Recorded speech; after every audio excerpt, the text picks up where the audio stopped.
What has been most interesting for me was trade map, because this training has allowed me to refine some of my skills in trade map. I've also learned a few techniques.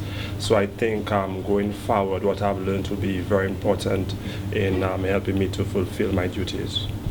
I think what stuck with me most during this training was being able to find out if an exporter is getting market share in a certain market.